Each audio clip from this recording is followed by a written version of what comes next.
Hey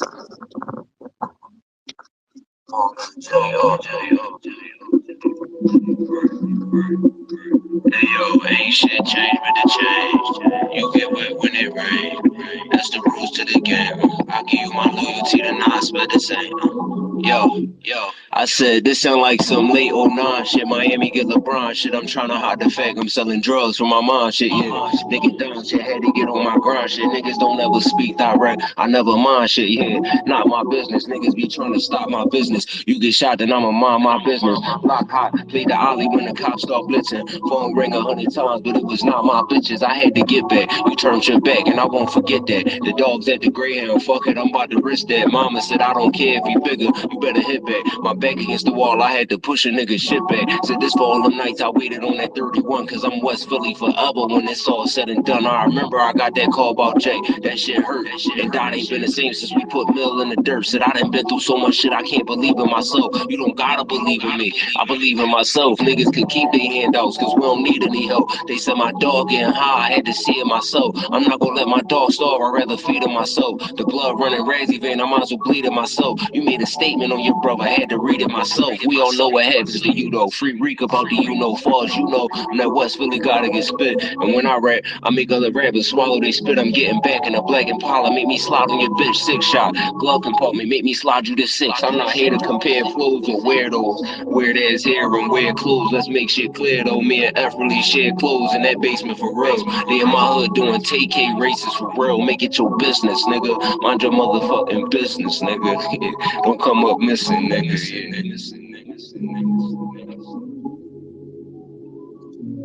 Just try to stick your foot in my shoes. Just for 1 minute. Yeah. Stick your foot in my shoes and try to deal with what I go through in my life. Right. My best friend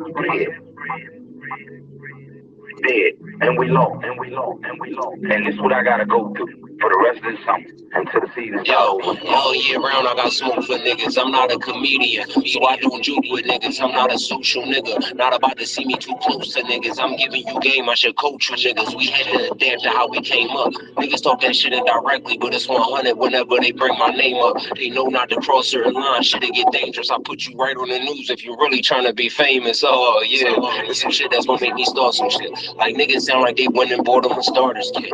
Like out of all of these niggas, I spit the hardest shit. Not a narcissist, I'm an arsonist. Get your target, and I spit that shit, you spit that retarded shit. That's why you can't market it. We just learned you not smart at all, and I'm smart as shit. I could rip through your artist's cartilage with my bars and shit. Couldn't fuck with me if I sat him down and I told him shit. Part of my awesomeness, I get on the mic with the nauseousness. So just approach with the cautiousness. When I'm off the shit, who they got that can fuck with me? Consider help. I would give them help. I can't fuck with my inner self. Damn, Jay's been like 5 years. And now I'm here trying to shed my last tear because I'm numb to this shit. AF, I'm serious. I'm done with this shit. I'm about to jump off a roof. If I told you anything, I told you the truth. So don't confuse me with the last rapper. Call me the rap master. I wipe my ass with an ass rapper. He wasn't up to par, and par's rap backwards. Now that's a motherfucking bar for all you whack rappers. I'm mad that you had practice.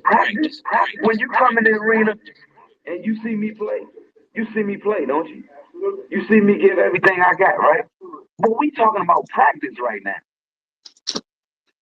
All right, yo. What's going on, y'all? Brooklyn, Rye, Majestic. I hope she's coming pretty soon, hopefully. Yeah, he's there. What's going on, families? Everybody, hope everybody's well. How was the week, right? Exhausting, long. Not even gonna lie. I'm tired today. Say less. Whole bunch of training at work. That'll do that to you, you know? Yep, but you know what it is, yo. It's part of the journey to get to the final destination. So Exactly. kind of like Tim, ball practice. Tim, you have on your glasses? Sorry? You have on your She asked. glasses, Tim? No, she asked him if he has on his glasses. Oh. What do you mean by you hope if I'm coming through? I'm sitting right here. No, I didn't see you on stage. And then I saw the request, and Uh, then I just added you. But initially, you weren't there. I'm just yeah, saying. because you didn't add me. That's why I wasn't there. But I've been sitting there waiting. My Don't do bad. me like My that. bad. My bad. My, she coming with the lashes. What? Yeah. But yeah, Brooke, how you doing? Majestic, how you doing? I'm kosher. I'm kosher. I'm kosher. Just here, enjoying the long weekend up here. Um, but otherwise than that, man, I'm here just pushing forward. Week was kind of up and down, but we're here today and we get to sit back and kick it, and I get to spend time with the fam. So I can't complain, fam. I can't complain. I hear that. And Majestic, how you doing? How you feeling? I'm doing well. I myself can't complain. I myself was looking forward to the long weekend to get the extra days off, so I'm just relaxing, to be honest.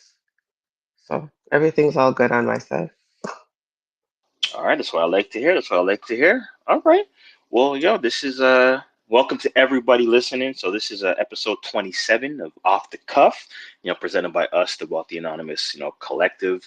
This is like, the Black Capsule series. So yeah, once again, this disclaimer before we jump into stuff, we talk about all types of topics. Don't come to expect a specific type of thing. Expect the unexpected, right? So we take the conversation in many different directions. So I just wanted to prepare anybody that's listening for the first time that's not familiar with how we banter with one another and kind of how we navigate the conversation. Just sit back, enjoy. If you hear any topic that you want to jump in on, you can just hit that request button on the left bottom side corner. And if you're not a troll, if you're not coming to shill anything, you're not coming to be malicious or ignorant or disrespectful, you are more than welcome. But if you're a troll or coming with any of the bullshit, you can miss us with all of that because you will get swiftly removed from the space, right? So positivity, vibes, intellectual vibes, bring the knowledge, bring that. If you want to join the conversation, bring a perspective, right? And bring your own unique perspective to the conversation. But yo, with that said, y'all, let's get it started. So I don't necessarily have to start with the topic myself. I have a couple topics I want to jump into. Maybe they're a little bit heavier. So I would definitely love to open up the floor to any of you guys, if you have any maybe even lighthearted topics to kick off the episode. By all means. And, seeing that it's Thanksgiving, Canadian Thanksgiving at that, I guess, we could all share a little, something we're thankful for. Um, I myself thankful for my friends, family, the opportunities life has presented to myself and, just having a chance to do better and be better every day. So very grateful and thankful for that. All right, bless. That's a good one to start off with. Brooklyn Majestic. Anything you guys want to jump off with what you're thankful for? Yeah, I guess I would agree with Ryan. Definitely thankful for the friends and family that I have, especially the small group of friends that I do have currently now who've been there for me through ups, downs, and have pushed me to become the person that I am working towards becoming, and also thankful for growth.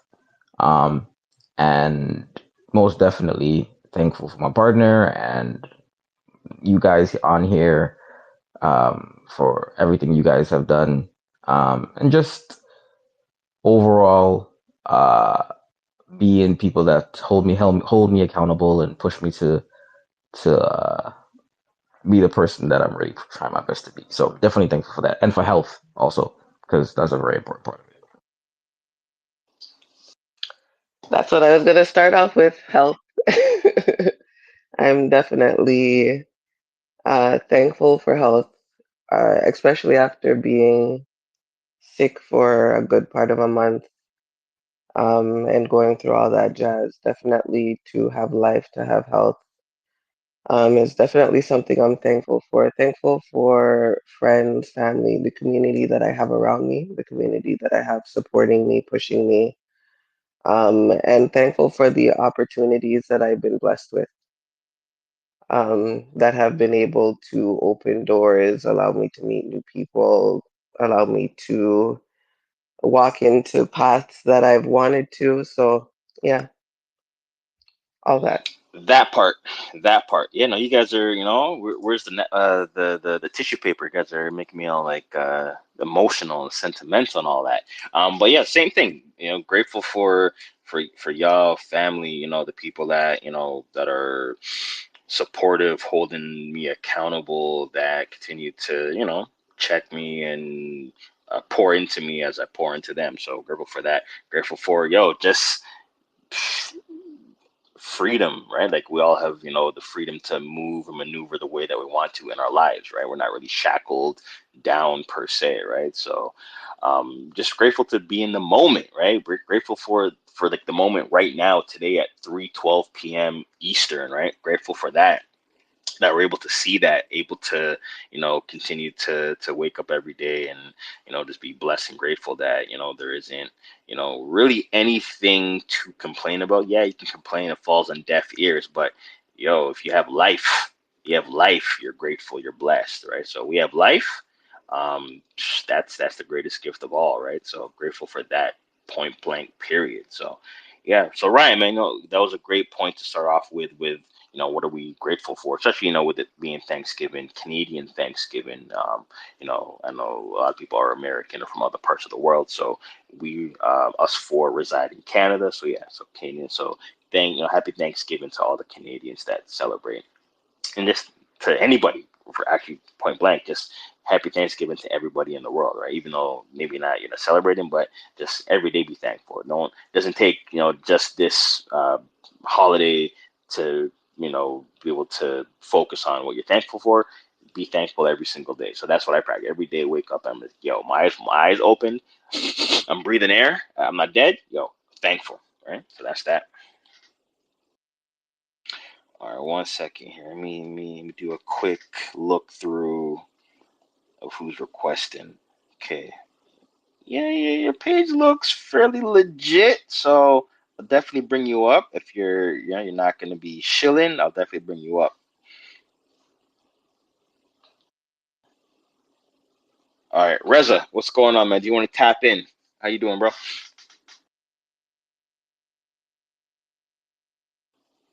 We cannot hear you, Reza, if you're trying to speak.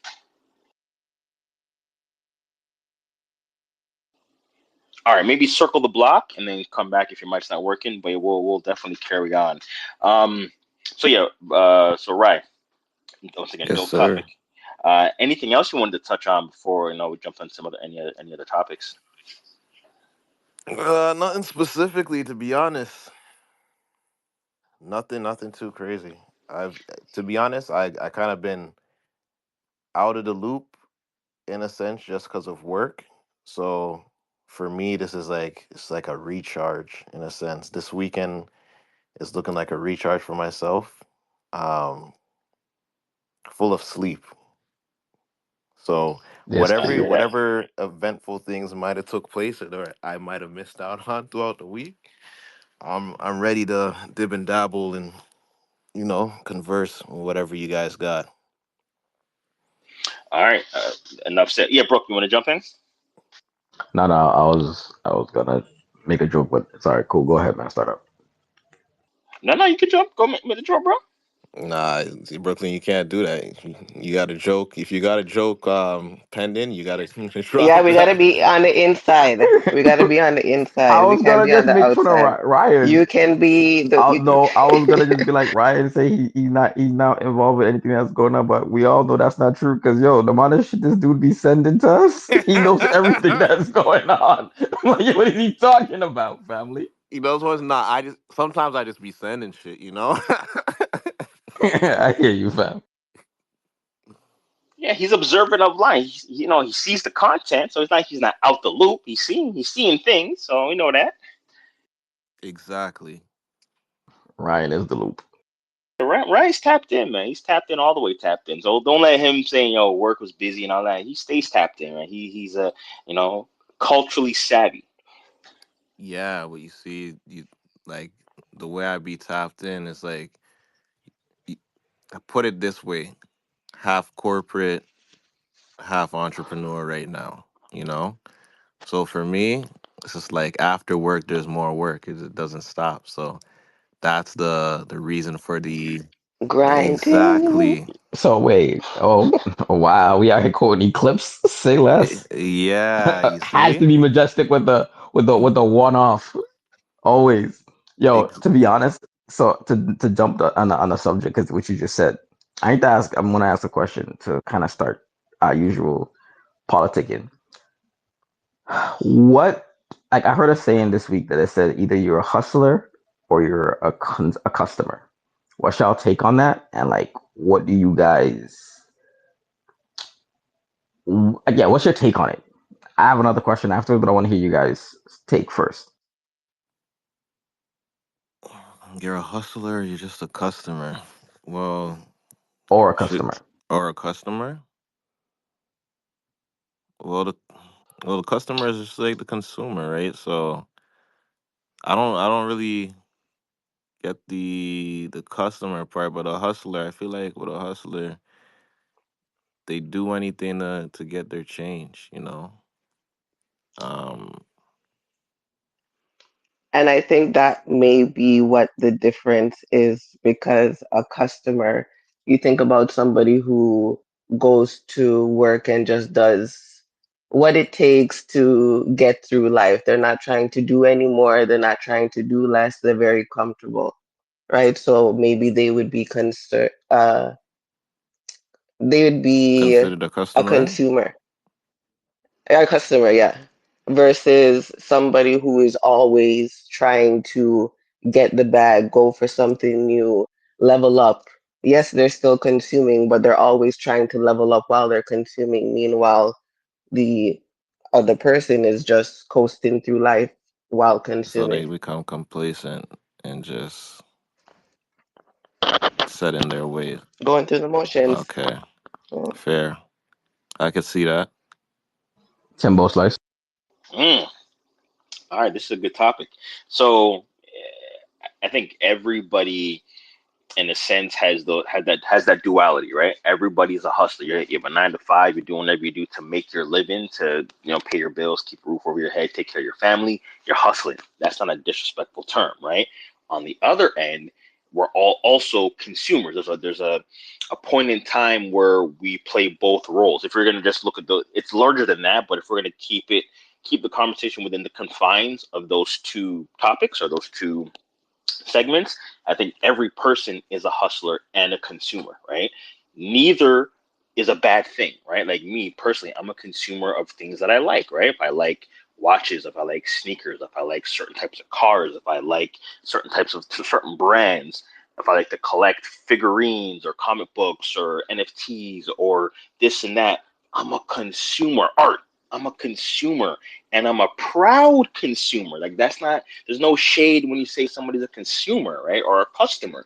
I think sometimes, especially they can, the urban culture or in hip hop, like either you're the one that's serving or you're the custy, right? And I don't necessarily see it as a bad thing as me being a customer, right? So I see it as that. So everybody has both sides to them.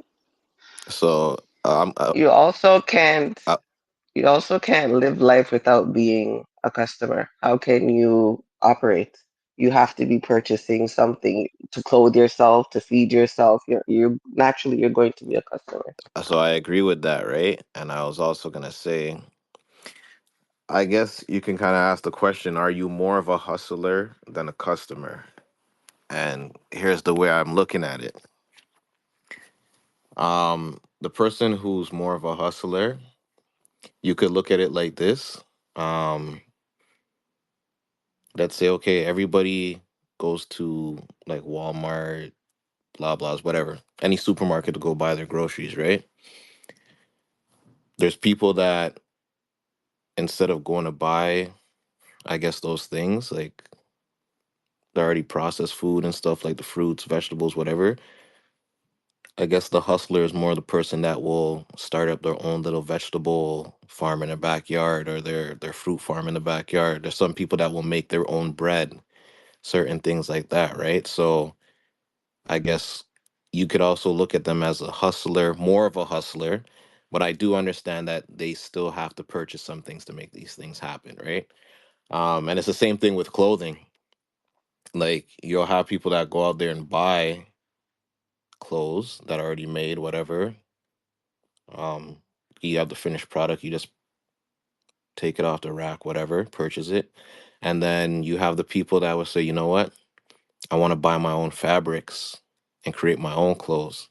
More of a hustler mentality. So now they create something for themselves, and now not only are they clothing themselves based up with what they made, but who knows, they might go sell their they might make their own line of their clothing and sell it that way. So I guess it's just which one you gauge more towards in a sense.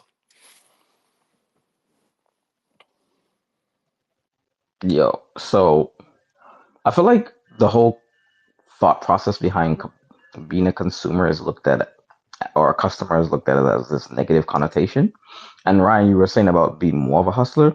If you want to be honest, and Tim, you can jump in on this, because it's something we had spoke about earlier today. But most hustlers came their concept of what they're trying to do, like, came from being a consumer. They first saw a problem in the market and said, "Hey, I would like to," like you were saying, clothing. Hey, let me jump in, let me do this because this is something I like to wear. And if it happened to take off, it took off. But most people are consumers. I think the concept of people looking at consumers as a bad thing kind of baffles me, because if everyone's a hustler, then how does society work? Who's going to purchase? Who's going to do all these different things?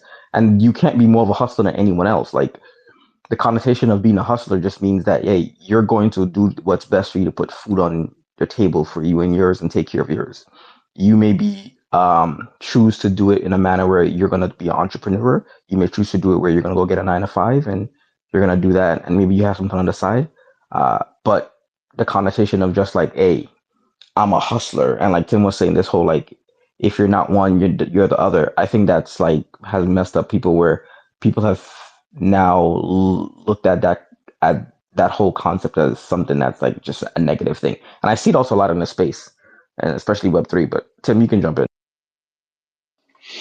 So I'll give this good example because I've taken over, and it's now public. So I've taken over a business that initially I was a consumer of. I collected the product because I like the product and I like the vision of the original founders, right? Then I became an employee of the company that served the product that I liked. And then now I become the CEO. But in the sense, I'm still a consumer of the product that I'm now the head of, right? That now I have to navigate the company kind of just like a hustler. I got to figure out how do I evolve the business and continue to keep the business thriving and growing and whatever it may be. But end of the day, I'm approaching it because I still like the product. I only even accepted taking over the business because I resonate with the product as a consumer, right? So I believe in the product as a consumer. I can actually then hustle to make the thing successful. And I think that's another side to it when you look at hustlers and consumers, right? If you really read, and I was watching an interview with Jerry Lorenzo, the founder of Fear of God, earlier today, and he was like, "Hey, I started Fear of God not to sell y'all products, to make you look dope and look stylish and fashionable. I started Fear of God because I couldn't find the product that I was looking for. So I Fear of God became a business out of me being a consumer and trying to create the product for myself, right? And then it just so happens other people happen to like the product that I made for myself, being a consumer. So I became a hustler to serve myself, right? That's what Fear of God was. So when he said it that way, I'm like, oh, and he's like, why I can continue to still be passionate about Fear of God and what I'm doing is because I'm still serving myself. I am still a consumer, end of the day, right? So the integrity, the quality, the vision has never wavered, why I can still have the success 10 years later, 14 years later, whatever, because I'm still serving myself, right? I'm hustling to myself, the consumer. So on that point, he's both the hustler and the consumer at the exact same time. That's the magic right there. He's a walking advertisement. Essentially, yeah. but he doesn't care if you buy it or not. It just so happens it's dope and people buy it. Okay. He did it for himself, and so he can never like tell himself a lie because like yo, he's like I like this shit. Even if nobody else buys it, I'm still going to manufacture it because I'll buy it. So then here's the next question I have. When it comes to consumers and people who like to say buy into stock and uh well stock in your space, Tim, they would buy NFTs and different things. My question, and this is something I was having a conversation with you and another person with the other day, and it was a brief conversation, and I kind of wanted everybody's thoughts on it. Is why is it that when people do investments, they believe that it is the job or the responsibility of the business to ensure that their investment is successful? So phrase that last piece again for me. Sorry. So why is it that they believe that it is the job of the company, say they buy stocks or whatever they buy, why do they believe it's the job of that company to make sure that their investment grows? Because I think people have this relationship with the dollars that they earn and how they spend it. They have a certain feeling of how things should operate, right? Like think about when people like once again as a consumer, you go to the store, you buy a product, and whatever it's not what you thought it was going to be. You're going back to the store with it. You're complaining. You're sending the emails to head office. Like you're mad about it, right? Because the product you spent your hard earned money on didn't deliver the way that you thought it would. For there, and that a lot of people are like, some people are not like that, but there's a lot of people that are like that, right? So when it comes to investing into like a company or a stock, whatever, it's very similar. So you've earned your hard-earned dollars and you want to invest into Tesla, for example, right? But now you're like, okay, now I need Elon Musk and that company to do something because if the price doesn't go up, because I need my hard-earned dollar to duplicate or to somehow grow, because I'm now relying on my investment to grow my wealth, right? So now you have an expectation of this company to now be working for you to make sure that your hard-earned dollar goes up in value, right? Necessarily, that isn't the function of the business. The business is building a product that people happen to like, right? You just happen to believe in the vision, or so to speak, and then you invested in the vision to allow that person to continue to build the product that people are buying, right? There's so many more layers to it than just I invest, make my investment more valuable. It's so much deeper than that, but a lot of people look at it at that very rudimentary, very simple type of ideology behind it. But I digress. Thanks, Tim. Now I got nothing to say because your last point was my last point. Bam! You gotcha. Got him. Look, Yeah, I was gonna say they're basically investing into a vision, a dream, and they believe that once they put that money into that dream must yield them some type of profit. They're not looking at the logistics of everything that has to go on in the background and what the main focus of the company actually is, because the main focus of the company isn't to make you money. The main focus of the company is to make the company money. Whether that works out or not, you know, it happens. But yeah, they're investing into a vision, a dream. 100%. But yeah, Brooke, I know you have more layers you wanted to peel back, so by all means, man. No, I think Majestic actually took my statement and went with it. I feel like when people do invest into anything, I think what occurs is uh, there's this automatic notion that, hey, they need to do what's best for me. When at the end of the day, if losing money or having the stock drop or whatever it takes for that company to achieve whatever they consider to be success, they're going to do. And there is no loyalty to you who, because the money you're investing is pennies compared to what their the money that they're making or whatever the case may be. So I feel like sometimes there's this notion where I hear people say like, I can't believe this CEO did this, or I can't believe this, then people are get like emotionally upset based on a decision that a company has made, and you're just like, their decision is their decision, is based off what they believe is best for them. Um, And like I Because once they've invested the money, they feel like now you're my employee. You work for me. So that's true. my money needs to go to work. My money needs to go to work. So you need to make the decisions that are right for me so that my money can yield me what I need Give it me to my yield. So ten. money. You're my employee. Give me Yeah. my money. Give him money.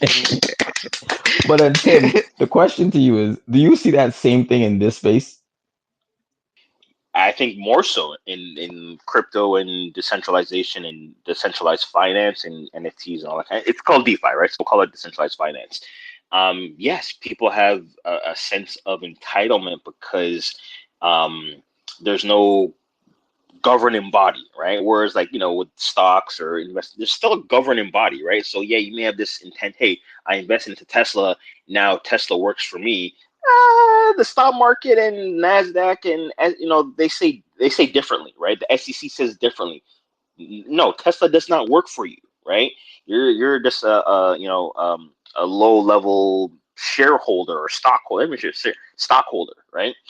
The company is not beholden to you. The company is beholden to their board of directors and things of that nature, right? You're a needle in the Yeah, haystack. that's all you are, right? In that sense. So now in this world, like Web3, decentralized finance, crypto, whatever you want to call it, people now, because they're like, hey, these are like um, decentralized autonomous organizations, right?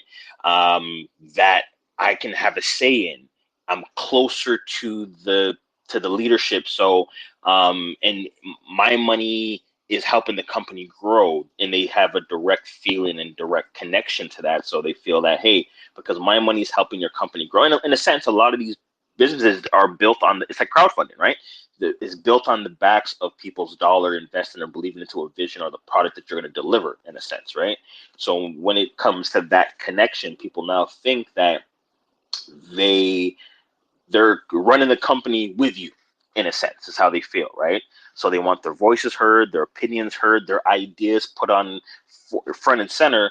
But a lot of times those people are not thinking about the big picture. You just said it earlier, Majestic, too. They're not thinking about logistics and payroll and HR and risk management, and they're not thinking about all that kind of stuff. They're thinking about, hey, my dollars went into your company or your vision or your project.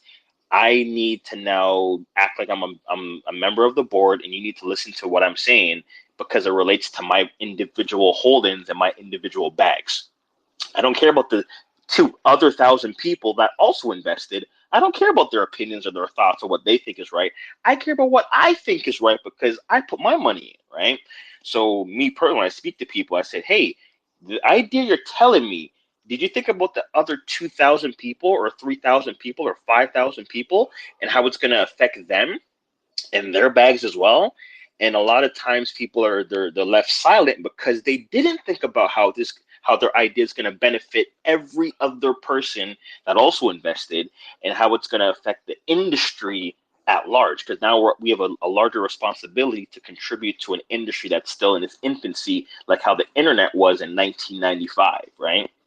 And how we have to really move forward with intention and with, once again, trying to add value on a larger level above and beyond our individual holdings or our individual bags. And that's the problem we have, a lot of Web3 companies have, because people think that they know everything, because some people they've come into money, they hit a lick off a crypto play and made 10 million bucks, 50 million bucks, and now they feel like they're a genius, even though it was, a lot of times, it was luck, right place at the right time, right? But now in their minds, they're a self-proclaimed genius. So every idea that comes out of their mouth is going to be golden, in their opinion. But I digress. I think people also need to take into consideration that doing this can be a gamble, just like gambling is a gamble. You go to the casino and you may win some, and you may lose some. Just like stocks, you may make the right investment and win some, and you may make the wrong investment and lose some. It's another form of gambling, so you can't go into it expecting that it's going to yield you millions or thousands of dollars. It is a gamble. With that said, too much, I think even and people may think this is a hot take or controversial, but even you just having a job is a gamble, because look what happened with COVID, and a lot of people's companies, a lot of people got laid off, a lot of people couldn't go to work anymore. Like, that was out of their control, and that was not even the employer that wanted to do that. Like, a pandemic forced you to be jobless, right? So even just having that one line of income is a gamble, right? If you don't have multiple revenue streams set up, it's because say you get sick or say something happens, you can't work anymore. Or once again, they have the downsides, you get laid off, and we're what's it called? You're so beholden or so dependent on that salary. That's a gamble too. But people don't want to look at it that way. Everybody thinks like jobs are secure and jobs are that's the way to go. I'm not hating on jobs, but you have to understand that anything can happen, and that company is not beholden to you. Like, I think I said it last week on the space, how the girl gave her employer one of her lungs or one of her kidneys or something like that, and then the boss fired her. She literally gave her boss a kidney, and the boss, because she was taking too long to recover from giving the boss the kidney, right? Fired. So once again, you got to take that into account as well. Side note: I would never give a boss my kidney. That's all. Hey, hey, I hear that. Some people have really good friendships with their boss, whatever it may be, but also you have to understand sometimes I don't. I've seen people do that. Like, outside of work, they have this really good friendship with their boss, and then when they get back to the office, the boss, hey, we're not really friends like that. You got to do your job. You got to do this. You got to come on time. You got to can't take a After a 2 hour lunch, kidney, though, right? That's you gotta crazy. let That's me go. diabolical. That's Listen. That's next level grimy. I'm not gonna lie. I would give my business partner my kidney. But your boss, Well, I do that for my boss too. you're a good man. And my I boss happens to respect. be my dad, so it works Oh, out for Yeah, me. I was bro, about to say. get off, I bro. was about to say, Get off. hey, your boss got the same DNA as you. But yeah, it's Yeah, for diabolical, sure. right? But yeah, and same. Like for y'all, like I could give my kidney. Right? Like, I know y'all gonna are good for it. But certain people that like I said, I've had business partners where, yeah, and Brooklyn, this is another topic that maybe you want to go into about like moral compass and what's morally correct and morally incorrect, and do you stand on business regardless of your job, regardless of your salary, regardless of your business? Do you stand on business because you have integrity, and there's things that you will not tolerate, even if it's going to jeopardize your job, jeopardize your business, jeopardize those kind of financial situations? But yeah, Brooke, you can lay it out. No, for sure. Like, I definitely like for what you just say, for sure. Like, I feel like a lot of times what happens is, and that's the conversation I think we've had before, is you get into business with people, and you feel like because they're your business partner, their personal life decisions, you shouldn't have a say on that.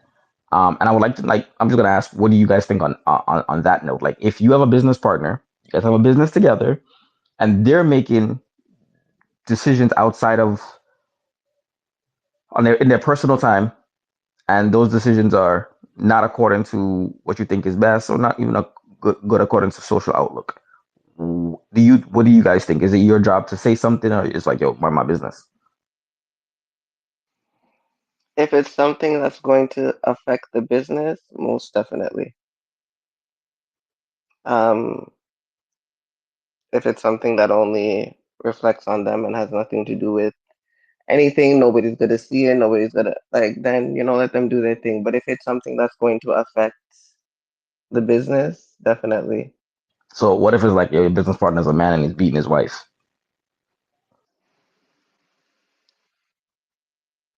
Essentially, that could still affect the business. He goes to jail, charges, like it's still going to affect the business. So yeah. So, I'm gonna jump in, but I'm gonna be very mindful with what I say, because some people know some situations I was involved in, or whatever. I'm not gonna try to. I'm not gonna. Hopefully, I'm not gonna put anybody on blast, and nobody can really. Hopefully, doesn't read between the lines, but I'll say it at a high level. There's certain things that yeah, whatever you believe in as well. Like if something is happening, say for example with a business partner, and morally it's wrong, for me, I'm like, it was bigger than the dollars. It was bigger than the business. It was bigger. Like this is wrong, but also I had got from outside people saying, "Hey, yeah, I think you should know this is going on," and it got outside of just that person and what that person was doing personally. It kind of spread to other people that they brought it to my attention. I'm like, okay, this is something bigger that I have, and I don't agree with it, so I have to say something, right? Cool. If that jeopardized the friendship, cool, whatever it did, and it jeopardized the bit. It jeopardized like me still being involved or still being a business partner with this person, and it did. I said, but it was the right thing to stand up for, regardless of what the outcome turned out to be, right? And I already knew that was a possibility, and I was willing to stand up for what was right, and then lose on the back end, right? But that's just me.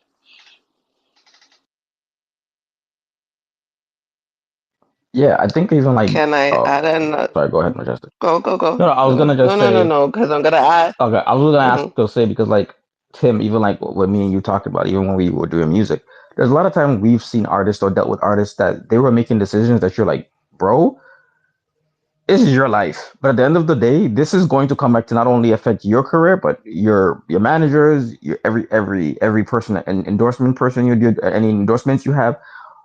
You're like people. I think sometimes people feel like when it's your friends, you can stand on business and come to them and say, "Hey, this is wrong." Right? And even then, sometimes we're afraid to even say to our friends, like for example, men, we'll check our virgins on a lot of different things. And I saw a post about this. My sister sent it to me, where a lot of men will check our, So I may not have to say anything at all. but Go ahead, but talk, but because you're gonna go right into it. so that even for some of us men, we will check our brethren on a lot of things. Like, yo, you got to pay this, you can't pay that, you got to pay this.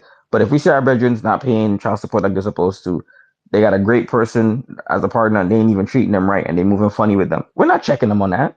A lot of times we don't check. Like we selectively choose to check people on certain things because we believe like, oh, that's not our business, or it was like, yo, I ain't gotta say nothing.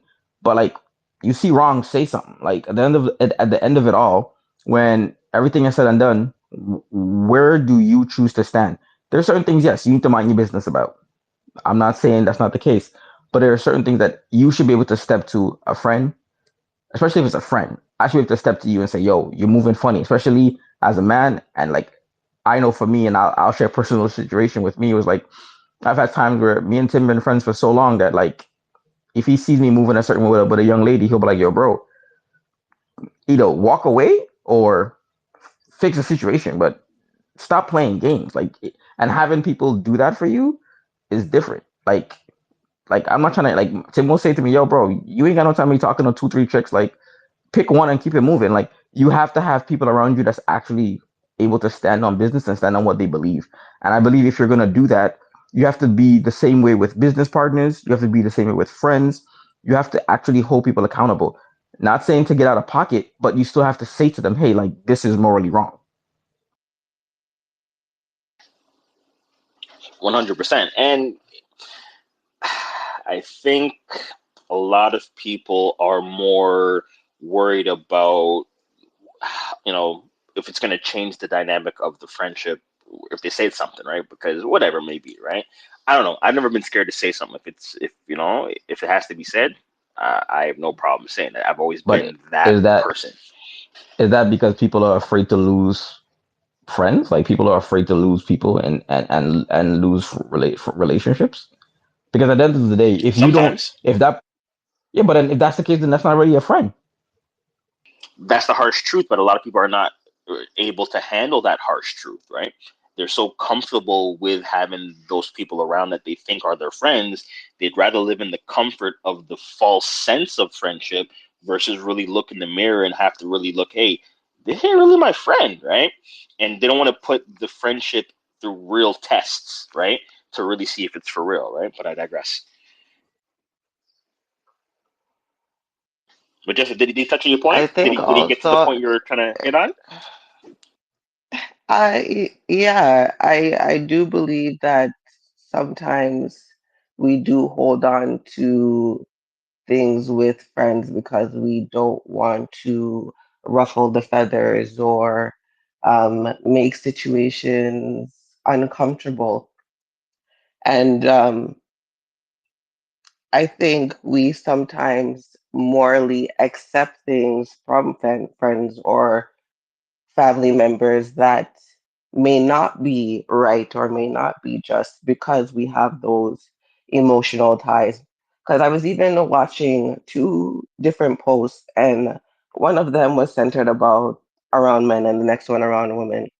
And the one with regards to men was referring to a guy was asking, "Do you remain friends with any males who you found out don't partake in their children's life? They have a child, they know they have a child out there, but they're not an active father in their life. Do you still have them as a friend?" And then the female one was it was actually a sister. Um, Her sister got pregnant, moved in with her. The sister told her it was a one night stand to only find out it was an affair of 5 years with a married man. And the wife of the married man came to the door and revealed everything. And the sister said, "I don't know if I can even be friends with you. I don't know if I can even talk to you because morally, what you did, I don't agree with. I'm a married person myself and I can't agree or justify your actions. You knew he was married, you knew what you were doing. So I can't sit here and support you." So sometimes we may sit down and support people because we have those emotional ties, and other times, people have the ability and the strength to say, even though I have these emotional ties to this person, morally, what they are doing is wrong, and I cannot agree with that. And for that reason, I have to walk away. Yeah, the one where you asked about a male friend, like for me personally, now there's always extra circumstances, and not every situation is always the same. There's people who, have to deal with the parent. Like there's men and women who do this where they try to keep the children from the other parent, whatever. But take that aside, if you are a male and you're my friend and you have a child and you are purposely choosing not to be part of that child's life, and I know about it, nah, we're not virgins. We can't be. Because at the end of the day, the one thing that I try my best to pride myself on is having people around me who know, who make not only good decisions, but actually also carry themselves with a certain level of decor. And if you're telling me that you're willing to give up on a child that you chose to bring into this world, bro, you have no respect for even for me as a friend, because the only person that's important to you is you, and that shows me everything I need to know about you as a person. Right? This is a life you brought into this world. You chose to have this person. This is your responsibility. So if this is a childhood friend, is it that